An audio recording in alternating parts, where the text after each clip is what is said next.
कैसे हैं आप सब? उम्मीद है सब आप सब लोग ठीक होंगे। आज हम स्टार्ट करने वाले हैं क्लास 9th का चैप्टर नंबर 3 का तीसरा लेक्चर है। और इस लेक्चर में हम आज पढ़ेंगे यौगिक के अणु और आयन, और परमाणु और अणु में अंतर क्या है, आयन क्या होता है, रासायनिक सूत्र कैसे लिखा जाता है, इस सब के बारे में डिटेल में पढ़ेंगे। ठीक है, तो चलिए वीडियो को स्टार्ट करते हैं। रसायन विज्ञान के मूल सिद्धांत, अणु और आयन। सबसे पहले हम देखते हैं कि अणु क्या है। ठीक, अणु और यौगिक। ठीक, अणु क्या होता है? अणु कई आइटम्स मिलकर आपस में अणु बनाते हैं।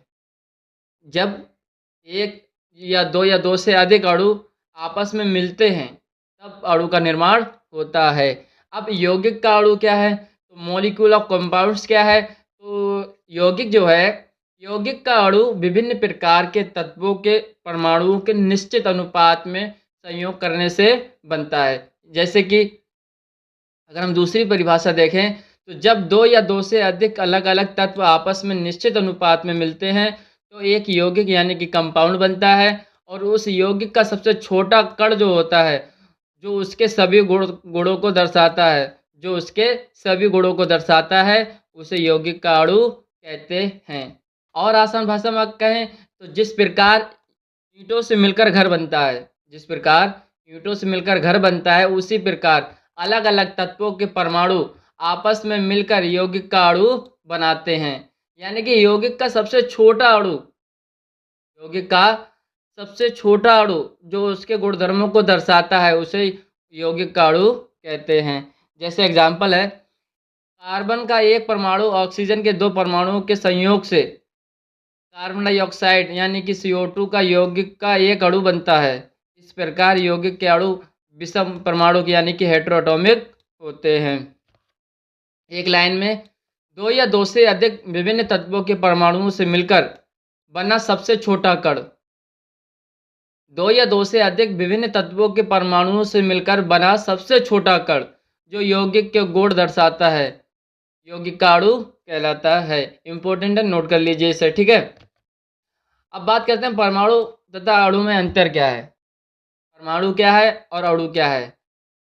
परमाणु जो है वो किसी भी तत्व का सूक्ष्मतम कण होता है जो स्वतंत्र अवस्था में नहीं रह सकता, जबकि अणु किसी द्रव्य का वह सूक्ष्मतम कण होता है जो स्वतंत्र अवस्था में रह सकता है। परमाणु रासायनिक अभिक्रिया में विभक्त नहीं होता, ठीक, जबकि अणु क्या होता है, जैसे कि CO2 हो गया, अगर इसकी रिवर्सिबल रिएक्शन हम कराएंगे तो क्या होगा, कार्बन अलग हो जाएगा, ऑक्सीजन अलग हो जाएगा। अतः हम कह सकते हैं कि अणु रासायनिक अभिक्रिया में प्रायः परमाणुओं में विभक्त हो जाता है, जबकि परमाणु रासायनिक अभिक्रिया में भाग लेता है और अणु रासायनिक अभिक्रिया में भाग नहीं लेता। परमाणु रासायनिक अभिक्रिया में भाग लेने वाले तत्व का सूक्ष्मतम कण होता है, जबकि अणु एक या एक से अधिक परमाणुओं से मिलकर बनता है। अगर आप हमारे चैनल पर नए हैं तो चैनल को सब्सक्राइब कर लीजिए, और इम्पोर्टेंट टॉपिक है, इसे ध्यान से पढ़ लीजिए। एक लाइन में कह सकते हैं कि परमाणु किसी तत्व का सबसे छोटा कण होता है, जबकि अणु दो या दो से अधिक परमाणुओं से मिलकर बना होता है। आयन क्या होता है? What is an ion? Ion वह परमाणु या परमाणुओं का समूह होता है जिसमें विद्युत आवेश यानी कि इलेक्ट्रिक चार्ज होता है, आवेश होता है। जब कोई परमाणु इलेक्ट्रॉन खो देता है या प्राप्त कर लेता है तब वह आयन बन जाता है। आसान भाषा में समझें तो अगर कोई परमाणु इलेक्ट्रॉन छोड़ देता है तो उसमें धनावेश आ जाता है, इसे धनायन कहते हैं। अगर कोई परमाणु इलेक्ट्रॉन ग्रहण कर लेता है तो उसमें ऋणात्मक आवेश आ जाता है, इसे ऋणायन कहते हैं। याद रखने की ट्रिक की अगर बात करें तो इलेक्ट्रॉन छोड़ा, अगर इलेक्ट्रॉन निकल गया तो उस पर पॉजिटिव चार्ज आ जाता है। जब इलेक्ट्रॉन को निकाल दिया जाता है या निकल जाता है तो उस पर पॉजिटिव चार्ज आ जाता है, और जब इलेक्ट्रॉन को एक्सेप्ट कर लिया जाता है, ग्रहण कर लिया जाता है, तो उस पर निगेटिव आयन आ जाता है। एग्जाम्पल से समझे कि अगर किसी के पास से कोई रुपये गया तो उसके ऊपर आएगा पॉजिटिव चार्ज, ठीक, क्योंकि उसे कमी है। पॉजिटिव चार्ज का मतलब होता है ये कमी को दर्शाता है। किसको दर्शाता है? ये कमी को दर्शाता है। जबकि नेगेटिव आयन जो होता है वो कमी को नहीं दर्शाता। ठीक है, नेगेटिव आयन का मतलब होता है उसके पास वो चीज़ है। जैसे कि अगर किसी के पास रुपए की कमी थी, यानी कि पॉजिटिव चार्ज था, ठीक, अब उसके पास, उसे ज़रूरत थी 5 रुपए की, उसके 10 रुपए मिल गए, तो अब उसके पास क्या हो गया? नेगेटिव आयन आ गया, यानी कि ज़्यादा हो गए उसके पास। ठीक है, तो वो नेगेटिव आयन हो जाता है। जैसे कि सोडियम है, सोडियम पॉजिटिव होता है, क्लोरीन नेगेटिव होता है। ठीक, सोडियम पॉजिटिव और क्लोरीन नेगेटिव। सोडियम के पास एक इलेक्ट्रॉन ये रहा और इसके पास ज़्यादा है। ठीक, तो सोडियम ने क्या किया? एक इलेक्ट्रॉन इसे दिया, तो इसके ऊपर नेगेटिव चार्ज आ गया और इसके पास पॉजिटिव चार्ज आ गया। अब इन दोनों ने आपस में रिएक्ट किया, तब इनके पास बन गया एक बॉन्ड। ठीक, जिससे कि हमें मिल गया NaCl, यानी कि सोडियम क्लोराइड। सोडियम क्लोराइड में धनात्मक सोडियम आयन यानी कि Na पॉजिटिव तथा ऋणात्मक क्लोराइड आयन यानी कि Cl नेगेटिव संघटक कण के रूप में विद्यमान होते हैं। परमाणुओं के समूह जिन पर नेट आवेश विद्यमान हो उसे बहुपरमाणुक आयन कहते हैं। रिएक्शन ये रही, इंपॉर्टेंट रिएक्शन है, नोट कर लीजिए। अगर इस टॉपिक की समरी की बात करें तो यौगिक का अणु यानी कि विभिन्न तत्वों के परमाणुओं का निश्चित अनुपात में संयोजन यौगिक का अणु कहलाता है। जैसे कि CO2, यह यौगिक के सभी गुण दर्शाता है। ठीक है, परमाणु और अणु में डिफरेंस यानी कि अंतर, परमाणु रासायनिक अभिक्रिया में भाग लेता है लेकिन स्वतंत्र नहीं रह सकता, जबकि अणु क्या करता है? ये स्वतंत्र अवस्था में रह सकता है लेकिन अभिक्रिया में परमाणुओं में विभक्त नहीं होता, नहीं, लेकिन अभिक्रिया में परमाणुओं में विभक्त हो जाता है। आयन का निर्माण की बात करें तो जब कोई परमाणु इलेक्ट्रॉन त्यागता है, जब कोई परमाणु इलेक्ट्रॉन त्यागता है तो वो धनायन बन जाता है, यानी कि पॉजिटिव आयन उस पर आ जाता है। और जब कोई ग्रहण करता है इलेक्ट्रॉन को तो उसके ऊपर नेगेटिव चार्ज आ जाता है, जैसे कि सोडियम पॉजिटिव और क्लोरीन नेगेटिव। अब बात करते हैं रासायनिक सूत्र लिखना, मतलब रासायनिक सूत्र किस प्रकार लिख सकते हैं, देखते हैं। रासायनिक सूत्र है क्या? सबसे पहले परिभाषा पे बात करेंगे। What is the chemical formula? Definition की बात करें तो किसी पदार्थ का रासायनिक सूत्र प्रतीकों का वह समूह है जिसकी सहायता से किसी पदार्थ में अणु के संगठन को निरूपित किया जाता है।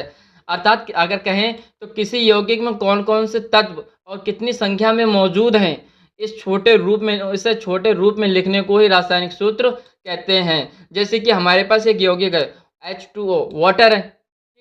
अब इसमें कितने तत्व, कौन कौन से तत्व हैं और कितनी संख्या में हैं, इसे छोटे रूप में लिखने को ही हम रासायनिक सूत्र यानी कि केमिकल फॉर्मूला कहते हैं। जैसे कि वाटर है हमारे पास, वाटर में क्या है? 2 H2O हैं और वाटर में क्या है? हाइड्रोजन की संख्या कितनी है? 2। ऑक्सीजन संख्या कितनी है? 1।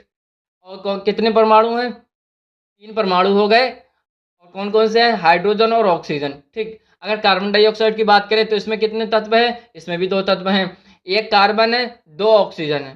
ठीक, जैसे कि जल का रासायनिक सूत्र हो गया कार्बन डाइऑक्साइड आदि। अब आयनिक यौगिक क्या है? Ionic compounds. एक आयनिक यौगिक का रासायनिक सूत्र आसानी से यौगिक की संरचना में व्यवस्थित धनायन और ऋणायन के अनुपात को निरूपित करता है। ठीक, जैसे कि सोडियम पॉजिटिव और Cl नेगेटिव, तो इन दोनों के बीच में क्या है? एक अट्रैक्शन, एक फोर्स लग रहा है। ठीक, जिससे ये आपस में बन जाते हैं। तो उनका अनुपात क्या है? ये भी एक और ये भी एक। ठीक, तो दोनों का अनुपात 1:1 हो गया, तो 1:1 का रेशियो बन गया। जैसे कि सूत्र है Na पॉजिटिव और Cl नेगेटिव आसानी से सूचित करता है कि सोडियम क्लोराइड यानी कि NaCl 1:1 यानी कि 1:1 के अनुपात में Na पॉजिटिव और Cl नेगेटिव आयनों को रखता है। इसके ऊपर देखो एक पॉजिटिव चार्ज है, उसके ऊपर भी एक नेगेटिव चार्ज है। ये आयनिक यौगिक है।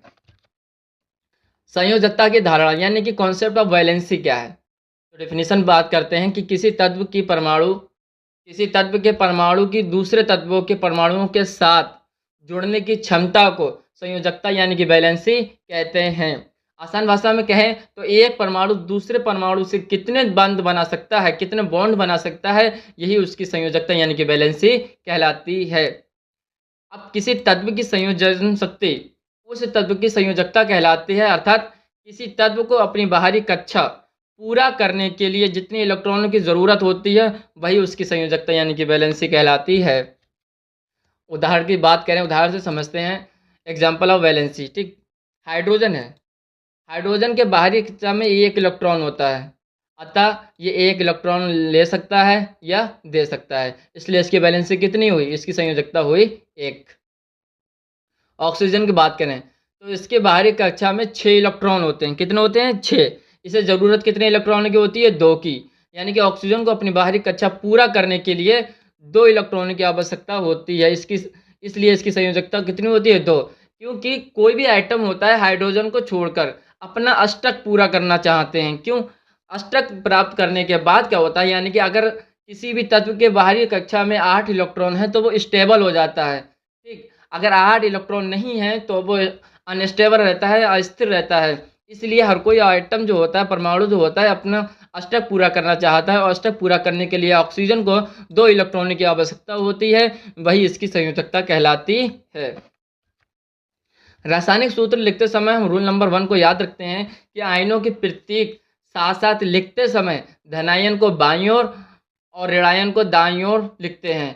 वह इन आयनों के ऊपर इनकी संयोजकता भी शो करते हैं, यानी कि दिखाते हैं। जैसे इनकी बैलेंसी कितनी है ये भी हम लिखते हैं, बाईं ओर लिखते हैं धनायन को और ऋणायन को लिखते हैं दाईं ओर, ठीक। जैसे कि कैल्शियम ऑक्साइड, कैल्शियम ऑक्साइड की यदि हम बात करें तो कैल्शियम पॉजिटिव आयन होता है, ऑक्सीजन नेगेटिव आयन होता है। तो पॉजिटिव को हम कैसे लिखते हैं, बाईं ओर लिखते हैं, नेगेटिव को दाईं ओर लिखते हैं, ठीक। सोडियम क्लोराइड की बात करें तो Na पॉजिटिव होता है, Cl नेगेटिव होता है, तो हमने सोडियम पॉजिटिव को इधर लिखा बाईं ओर, धना और ऋणायन को कहाँ लिखा, दाईं ओर, ठीक।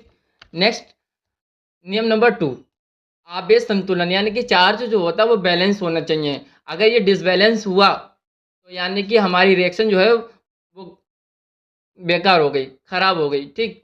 अब आयनों की संयोजकता अथवा आवेश संतुलित होना चाहिए, अर्थात रासायनिक यौगिक में धनात्मक में यानी कि पॉजिटिव और ऋणात्मक यानी कि नेगेटिव आवेश चार्ज होता है वो बराबर होना चाहिए, इक्वल होना चाहिए, ना कोई ज़्यादा ना कोई कम, अर्थात कुल धनावेश और कुल ऋणावेश बराबर होगा तभी हमारा यौगिक जो है वो स्थिर बनता है, वरना वो अनस्टेबल ही रहेगा।